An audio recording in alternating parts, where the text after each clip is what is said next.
पाया जाता है। या पूछा जाए कि सेब में कौन सा अम्ल पाया जाता है, कौन से किसमें, सेब में, तो सेब में मैलिक अम्ल पाया जाता है। क्या पाया जाता है, सेब में मैलिक अम्ल पाया जाता है। जो लैक्टिक अम्ल है, दूध में कौन सा अम्ल पाया जाता है, जो दूध है, दूध में लैक्टिक अम्ल पाया जाता है। टैनिक अम्ल पूछा जाए किसमें पाया जाता है, तो ये चाय में पाया जाता है।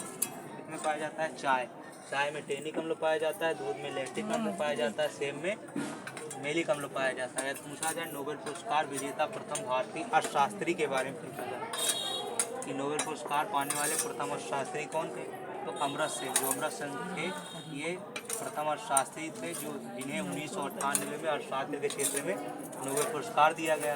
यदि पूछा जाए रविन्द्रनाथ टैगोर के बारे में, तो रविन्द्रनाथ टैगोर को 1913 में, इनको 1913 में नोबेल पुरस्कार दिया गया। एशिया में प्रथम नोबेल पुरस्कार पाने वाले प्रथम भारतीय कौन थे, रविन्द्रनाथ टैगोर। यदि आपसे पूछा जाए एनी बेसेंट को शांति का नोबेल पुरस्कार 1989 में मिला था और भारत रत्न 1980 में दिया गया।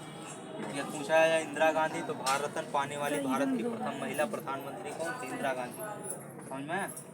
यदि आपसे पूछा जाए महात्मा गांधी दक्षिण अफ्रीका से भारत कब आए थे, तो महात्मा गांधी 1893 में दक्षिण अफ्रीका गए थे और वहाँ 21 साल रहने के बाद 1915 में जब भारत आए, 1915 में भारत आए थे, इसीलिए 9 जनवरी 1915 को भारत आए थे, इसीलिए 9 जनवरी को प्रतिवर्ष प्रवासी दिवस मनाया जाता है। क्या मनाया जाता है, 9 जनवरी को प्रवासी दिवस मनाया जाता है। 9 जनवरी को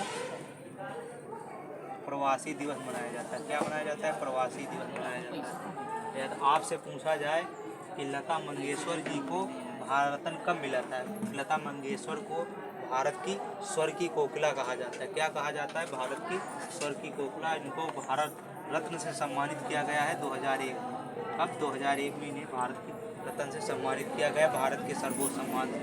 यदि आपसे कहा जाए कि डूबते सूरज का देश किसे कहा जाता है, डूबते सूरज का देश, ब्रिटेन को डूबते सूरज का देश कहा जाता है और उगते सूरज का देश जापान को कहा जाता है। उगते सूरज का देश जापान को कहा जाता है और अर्धरात्रि का सूर्य नॉर्वे को कहा जाता है। किसे कहा जाता है, अर्धरात्रि का सूर्य नॉर्वे को कहा जाता है। ब्राज़ील के बारे में आपसे पूछा जाए तो ब्राज़ील को कॉफ़ी का फैजेंडा कहा जाता है। क्या कहा जाता है, कॉफ़ी का फैजेंडा।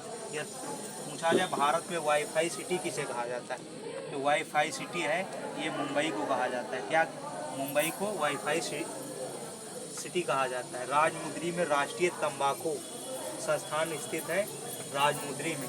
यदि आपसे पूछा जाए बेंगलोर को इलेक्ट्रॉनिक सिटी कहा जाता है। भारत का सिलिकॉन वैली यहीं स्थित है और इलेक्ट्रॉनिक शहर भी यहीं कहा जाता है।